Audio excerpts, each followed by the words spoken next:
alegria. O que eu tenho que falar agora é alegria. Aula 20, né? Aula 20 gravada essa semana. Hoje bem rápido e tranquilo. Eu vou comentar daqui a pouco por que essa aula está sendo gravada aqui, ó, longe da lousa. Eu já falo com vocês rapidinho sobre isso. Vamos lá. Sem ritmo de música, direto. Vou subir ela direto pro YouTube aqui.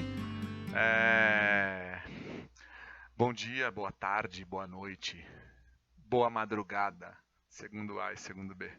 Seguinte, na aula remota eu terminei falando para vocês da formação de imagens em lentes, e aí ficou faltando passar para vocês agora a página 52, é ela que eu vou gravar, que é a questão da vergência. Vergência é o grau que você tem de problema, de doença, né? De doença no olho, de doença ocular.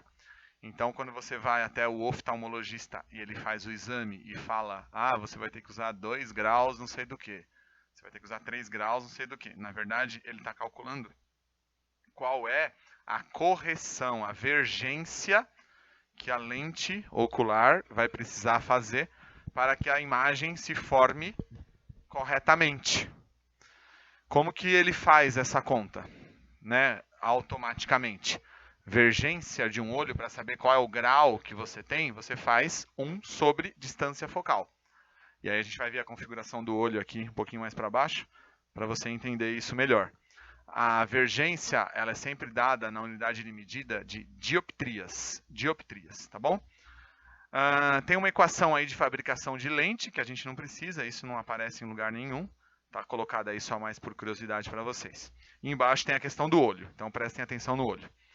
Estrutura do olho, tá aí, ó, diversas estruturas diferentes, né? Você tem aí, ó, o olho apresenta as características de uma lente convergindo os raios de luz para uma região que é chamada de retina. Então eles convergem o raio de luz para a região que é chamada de retina. Do que é constituído o olho? O olho é constituído por córnea, músculos ciliares, a íris, a pupila, o cristalino, o corpo vítreo, retina e nervo óptico. Tem que entender o que significa e o que precisa cada coisa. A córnea é uma lente convergente, então ela está convergindo, certo? O raio entra, ela converge por um único ponto. Então ela é uma lente convergente com formato de calota, que se posiciona na parte frontal do olho. Então essa parte frontal aqui do olho. Ela também serve como uma proteção para o seu olho. Seguinte, próxima coisa. O humor aquoso é um líquido encontrado entre a córnea e a lente, ou o cristalino. Certo? Ó, humor aquoso, líquido encontrado entre a córnea e a lente, ou também conhecida a lente como cristalino. Ok. Que tem a finalidade de focar os raios de luz para a retina. A vergência do cristalino pode ser alterada pela contração. Ó, quando você faz assim, tem miopia e você fecha o seu olho, então você está contraindo. Ou relaxamento dos músculos ciliares, né? Ó, meu músculo está relaxado quando eu estou enxergando bem. Ok, vira a página 53. Parte da luz que chega aos olhos é bloqueada em um tecido opaco e colorido, chamado de íris. É a íris do olho. Algumas pessoas chamam ela, costumam falar que ela muda de cor, né? Tem a íris colorida. Nossa, como ele é lindo, de olhos verdes. É a íris, tá? Que possui essa cor. A outra parte é a pupila, a qual pode fechar ou abrir conforme a luminosidade do ambiente, controlando a entrada de luz no olho. Retina, você está num ambiente muito escuro e de repente você vai para um ambiente aberto, claro, você sente, né, a diferença. E aí você até tende a fechar um pouco o olho para que não entre tanta luminosidade ao mesmo tempo no seu olho. Legal. Agora o que interessa para a gente é a parte posterior, a parte de trás. A parte posterior do olho, conforme a imagem que vocês estão vendo na apostila de vocês, né, ó, essa imagem que está aqui,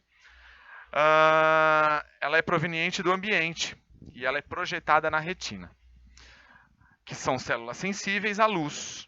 Ok, são elas que transmitem os impulsos elétricos para que eles cheguem ao cérebro através do nervo óptico e você consiga formar a imagem. A imagem é formada no seu cérebro. A retina, ela apenas é uma projeção, como é a projeção, aquelas imagens que eu desenhei aqui na lousa, e que vocês fizeram como trabalho para entregar, as imagens das lentes também, que são iguais às imagens dos espelhos esféricos. Então a retina, ela é uma imagem projetável, mas o que faz você visualizar, o que está fazendo eu visualizar a tela desse computador, se eu olho para o lado, eu visualizo as coisas, os corpos que estão aqui ao meu lado, é o nervo óptico que leva esses impulsos até o cérebro, através da projeção na retina, tá bom? Olhem bem aí essa formação do olho, não sou especialista nisso.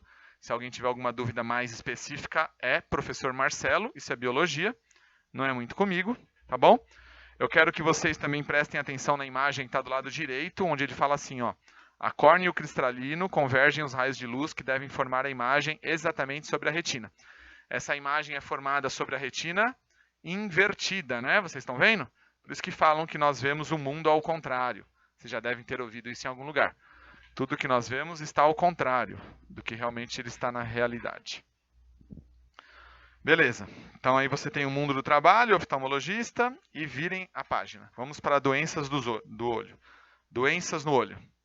Alterações na visão, né? A apostila chama aqui. São doenças do olho. Geralmente, um olho sem estar doente, um olho normal, vou chamar de normal entre aspas, ele deve ter a distância focal aproximadamente, a formação de imagens, né, o objeto, ele deve estar aproximadamente a 25 centímetros para que ele forme corretamente, no mínimo. Senão, não forma a imagem corretamente, né? Se eu colocar minha mão aqui, ó, antes dos 25 centímetros, a imagem não vai formar. Eu fico vendo meio que tudo embaçado. Agora aqui, ó, 25 centímetros, né? Que eu estou colocando a palma da minha mão. Agora, se eu começo a aproximar, eu começo a não enxergar corretamente. Então, o objeto tem que estar a 25 centímetros do seu olho, para que ele forme corretamente. Num olho normal, entre aspas, né? Vamos lá, primeira doença do olho, miopia. Miopia. Ela está associada a um alongamento do globo ocular. Vamos entender o que é esse alongamento. Para os míopes, o ponto que deveria estar se formando lá atrás, na retina, ele tenta se aproximar um pouquinho mais próximo. Então, veja lá, ó. Um objeto localizado no infinito terá sua imagem formada antes da retina. Então, o ponto que você tem que enxergar, que tem que se formar na retina, ele está se formando antes. Então, o míope, ele tem a tendência de tentar contrair o olho, né? Então, ele tenta contrair o olho para ver se a imagem consegue se formar lá atrás, onde ela deveria estar se formando, porque ela está se formando um pouquinho antes. Para corrigir a miopia, deve-se usar lentes divergentes, porque usando lente divergente, a imagem vai se formar no local correto dentro da retina, ok? E aí tem aquela velha piada, né? Por que o míope não vai ao zoológico, que eu já contei para vocês? Porque o míope ele usa lente divergente, não de ver bicho, né? Então ele não pode ir no zoológico. Deem risada nesse momento, lembrando que sou eu que fecho a média, então você tem que dar risada, né? Por consideração a essa pessoa incrível que eu sou. Então você dá risada, né? Da minha piada. Próxima doença. Hipermetropia. Se a miopia se forma antes, a hipermetropia está se formando a imagem depois. Então, a pessoa hipermétrope, ela tem o quê? Ela tem a formação de imagens depois da sua retina. Então, o hipermétrope, ele não enxerga coisas próximas a ele. Então, ele tem essa dificuldade, ele enxerga tranquilamente, na maioria das vezes, de longe, coisa que o míope não consegue, né? Eu que sou míope, eu não enxergo coisas muito longe de mim. Agora, o hipermétrope é diferente, ele não enxerga de perto, tá bom? Para corrigir a hipermetropia, nós usamos uma lente chamada lente convergente. Vocês estão vendo aí que a imagem está se formando depois, né, da retina. Na apostila nós temos 2 desenhos, né? E aí você colocando a lente convergente, ela vai se formar no local correto. Ok, nossa apostila ela não coloca mais. Os outros anos nós tínhamos outras doenças aqui que nós não temos mais, né, esse ano, mas que eu vou acabar citando aqui para vocês. Nós temos o astigmatismo, que é uma junção da miopia e da hipermetropia. Então o cara tá ferrado, né? O cara que ele tem os dois, ele tem a miopia e a hipermetropia. Então a gente fala que ele tem astigmatismo. Ele tem a junção das duas. Nós temos a presbiopia. A presbiopia. Ela também pode ser conhecida como, no popular o pessoal fala no pejorativo que a pessoa é vesga. Na verdade ela tem presbiopia, que é uma hipermetropia piorada, tá bom? Tem como isso ser corrigido quando jovem. Nós temos a vista cansada, que isso já são pessoas mais velhas, que possuem esse tipo de dificuldade, esse tipo de problema na visão. A vista cansada, ela se resolve quando você descansa, fica com os olhos fechados durante um tempo, durante o dia. Deixa eu pensar se estou esquecendo de mais alguma. Tem algumas doenças também para pessoas de mais idade, a catarata. A catarata, essa corrige também com uma cirurgia. E eu acho que eu não esqueci de nenhuma. Infelizmente, nossa apostila tirou e isso costuma aparecer mais para frente. Vamos resolver o 1 e o 2 nas provas mais para frente, quando eu digo provas que vocês fazem no vestibular. Vamos resolver aqui o 1 e o 2 e a partir do 3 faremos juntos na quinta-feira, na aula remota. 1. Renata abriu um baú antigo e encontrou uma lente de vidro com formato a seguir. Questão 2 da minha prova, essa questão aqui. Classifique adequadamente a lente quanto ao seu formato e indique se ela é convergente ou divergente, quando colocada no ar. Seguinte, essa lente ela tem borda fina ou borda espessa? Ela tem borda fina, ela não tem borda espessa. Se ela tem borda fina, eu tenho que ler ela da esquerda para a direita. E eu sei que ela é convergente. Então, lendo ela da esquerda para a direita, ela é côncava, convexa, convergente, alternativa C de sexo. Muito bem. Questão 2. Na fabricação do vidro de uma janela, formou-se uma bolha de ar que ficou presa dentro do vidro. 3 raios de luz incidem paralelamente, como apresentado na ilustração. Pode-se afirmar que a bolha comporta-se como... Olha só, nessa lente, você está tendo o que aí, ó?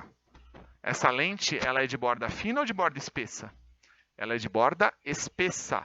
Se ela é de borda espessa, então ela é uma lente divergente, tá bom? É uma lente divergente. Alternativa B de bola. Para fazer o 3, que a gente vai fazer na quinta na aula, nós usaremos as imagens que nós desenhamos, né? E aí fica fácil de resolver. Aí o 4 também é a sequência dele. E o que mais nós precisamos treinar na aula de quinta é o 6 e o 7, tá bom? Bom, nesse tempinho que falta, peço que vocês terminem de fazer a última trilha, terminem caderno de atividades, e despedida da aula gravada, não tem mais aula gravada, a não ser para os alunos que ficarem de recuperação, aí a gente vai ver como é que vai funcionar. Espero que eu tenha conseguido atingir pelo menos um pouquinho do que deveria ter sido feito no presencial. Espero que eu tenha conseguido aqui nas aulas gravadas para quem conseguiu acompanhar desde o início, tá bom? Turma, valeu, brigadão. A gente se despede na quinta-feira. Abraços.